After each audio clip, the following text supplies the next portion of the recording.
وزیر خزانہ ہیں، اس سے زیادہ ان کی کوئی حیثیت نہیں ہے، کیونکہ مفتاح اسماعیل صاحب جب آئے تھے تو اس وقت بھی وہ مداخلت کرتے تھے، اور مفتاح اسماعیل صاحب ساری باتیں اب بتا بھی چکے ہیں اور ان کو ریپیٹ کرنے کی ضرورت نہیں ہے، تو مفتاح اسماعیل صاحب کو بھی اسی لیے پھر ہٹایا، جیسے ہی ڈار صاحب کے معاملات سیٹ ہوئے تو مفتاح اسماعیل صاحب کو ہٹا دیا گیا تھا۔ تو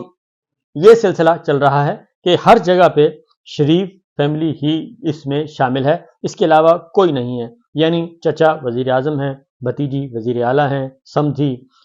وزیر خزانہ بھی ہیں، اور وزیر خارجہ بھی ہیں، ڈپٹی پرائم منسٹر بھی ہیں، اور پتہ نہیں کیا کچھ ہیں، اور یہ سارا کچھ ان کے پاس ہے، اور لیڈر آف دی ہاؤس بھی وہی ہیں، اور سینٹ میں تو یہ سارا اپنے خاندان میں یہ ساری بندر بانٹ کی ہوئی ہے، اور وہ بھی اس کے علاوہ باہر کسی کے پاس کوئی کام نہیں ہے۔ اس کے ساتھ ساتھ جی اگلا جو کام کیا ہے بجٹ میں، بجٹ کی فوری بات جو ہونا ہے وہ ہے بجلی کی قیمتوں میں اضافہ، اور بجلی کی قیمتوں میں 5.72 روپے اضافہ کر دیا گیا ہے، اور یہ 1 جولائی سے لاگو ہوگا۔ 1 جولائی یعنی کہ جیسے ہی بجٹ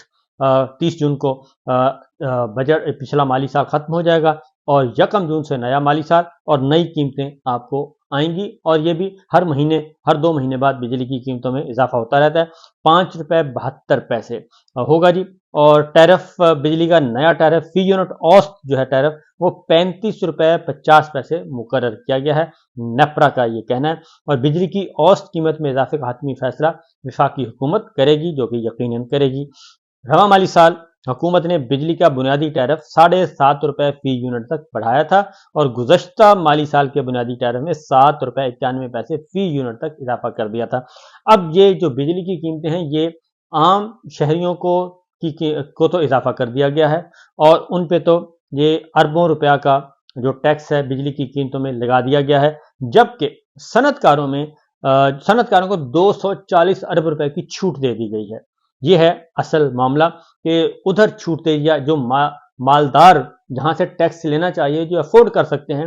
ان کو آپ چھوٹ دے رہے ہیں، رعایتیں دے رہے ہیں، عام آدمی کا مسئلہ آپ کر رہے ہیں جناب، ان کی زندگیاں تنگ کر رہے ہیں، اور نان فائلر کے بجلی اور گیس کنیکشن بھی کاٹ دیے جائیں گے، منقطع کر دیے جائیں گے۔ یہ نان فائلر کا ایک کھیل شروع ہوا ہے جی۔ نان فائلر ایسے ہی ہیں جیسے لگتا یہ ہے کہ وہ اب ان کو پاکستان کا 3رے درجے کا شہری کرا دیا جائے گا۔ پیکنگ والے آٹا، چاول، چینی، مسالوں پر 18% سیل ٹیکس ہے، اور اس کے ساتھ ساتھ اس کے علاوہ ان کے پاس کہنے کو بتانے کو کچھ نہیں ہے، اور شہباز شریف صاحب کہہ رہے ہیں، دعویٰ کر رہے ہیں کہ وعدہ کرتا ہوں کہ موجودہ IMF پروگرام پاکستان کی تاریخ کا آخری پروگرام ہوگا، جو کہ وعدہ ہی رہے گا، اس کے علاوہ اور کچھ نہیں کہہ سکتے۔ نان فائلر کے بارے میں یہ بھی کہا گیا جی وہ بیرون ملک سفر نہیں کر سکیں گے۔ پھر یہ کہ نان فائلر اگر فوری طور پہ فائلر بنتے ہیں اور کوئی پراپرٹی کا لین دین کرتے ہیں تو ان پہ نان فائلر والا ٹیکس ہی عائد کیا جائے گا۔ یہ بھی ایک سلسلہ ہے۔ پھر جی آگے جو دوسری جانب جو اس وقت پورے پنجاب میں، اور خاص طور پہ پنجاب اس وقت جو ہے جی وہ فوکس کیا ہوا ہے، اور پنجاب ساری پولیٹکس پنجاب میں چل رہی ہے، اور پولیٹیکل وکٹمائزیشن انتہا کو ہے۔ صنم، جاوید، عالیہ، حمزہ، ڈاکٹر یاسمین راشد یہ خواتین ہیں، اور ایک طویل عرصے سے جیل میں ہیں، اور ناکردہ گناہوں کی سزا بھگت رہی ہیں،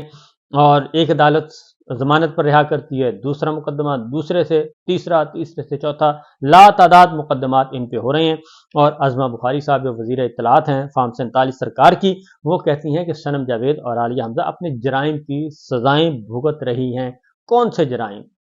یہی کہ وہ آپ کو آ کے آپ کے بارے میں آپ کے جو عللے تللے ہیں فارم 47 کی سرکار کے، اس کے بارے میں بتاتے تھے، اور اس سے پہلے جو کچا چٹا کھولتے تھے وہ ایسے ہی کام کرتے تھے، اس لیے کہ انہوں نے پاکستان تحریک انصاف نہیں چھوڑی، اس لیے کہ انہوں نے عمران خان صاحب کے خلاف سٹیٹمنٹ نہیں دیا، اس لیے کہ انہوں نے ناکردہ گناہوں کو اپنے ذمے نہیں لیا، تو اس لیے یہ سزائیں ہیں ان کی۔ ادروائز اگر کوئی سزا ہوتی تو اب تک ان کا چالان پیش کیا جاتا، ان کو کسی عدالت میں سامنے جج صاحب کے سامنے رکھا جاتا، گواہ لائے جاتے، سب کچھ ہوتا۔ ایسا تو کچھ ہے نہیں جس کی وجہ سے کہا جا سکے کہ جناب واقعتاً یہ کچھ ہو رہا ہے، لیکن سیاسی انتقام جو ہے وہ آخری حدوں کو چھو رہا ہے، اور پھر یہ ظلم جو ہے اب جانوروں تک پہنچ چکا ہے۔ سندھ میں ایک اونٹ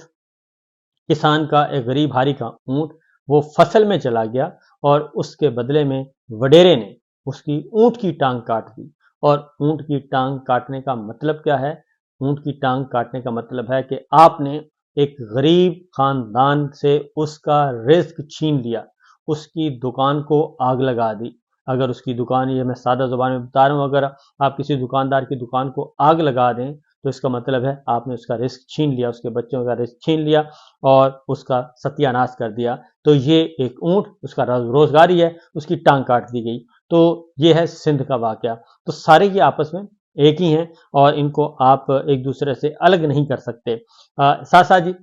پنجاب میں آپ کو پتہ ہے، سندھ میں ڈاکٹرز کے ساتھ بدسلوکی، سندھ ساہیوال میں ایک واقعہ ہوا، اور ساہیوال میں واقعہ ہوا ایک چلڈرن ہاسپٹل، چلڈرن وارڈ میں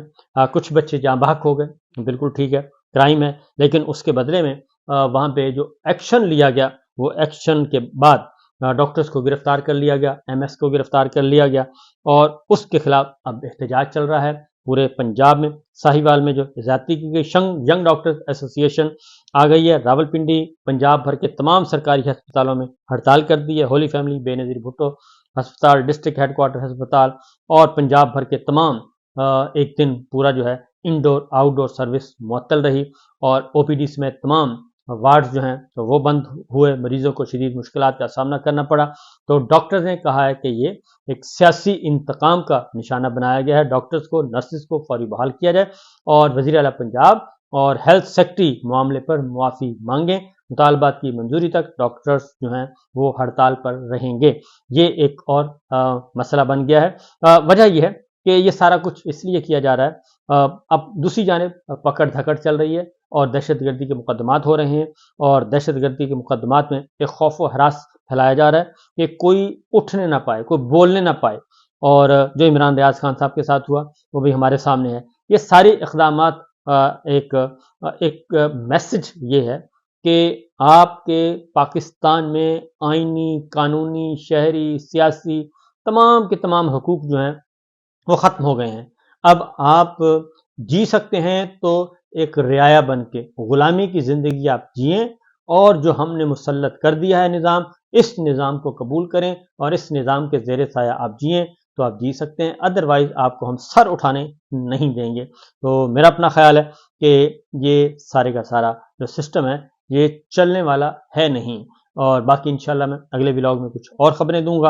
اور بتاؤں گا کہ پاکستان کے عوام کا گلا کیسے گھونٹا جا رہا ہے، اور آنے والے دن جو ہیں پاکستان کے عوام کے لیے کتنے مشکل ہوں گے۔ اور اس لیے جناب، جب تک آپ نہیں اٹھیں گے، اس ظلم کے نظام کے خلاف احتجاج نہیں کریں گے، تو بظاہر آپ یہ سمجھ رہے ہیں کہ اس آگ سے آپ بچ جائیں گے، تو نہیں بچیں گے، نہیں، بلکہ یہ نظام جو ہے وہ مزید ظالمانہ ہوتا جائے گا، اور آپ کی جو جمع پونجی ہے، فی الوقت آپ خوش ہیں کہ آپ کے پاس کچھ جمع پونجی ہے اور آپ اس کو استعمال میں لا کے تو اپنے معاملات سیدھے کریں گے، کھاتے پیتے رہیں گے، نہیں، یہ ان جمع پونجیوں تک بھی پہنچنے والے ہیں، یہ حکمران ان جمع پونجیوں تک بھی پہنچنے والے ہیں، یہی اشارہ کافی ہے فی الوقت۔ اجازت دیجیے، اللہ حافظ۔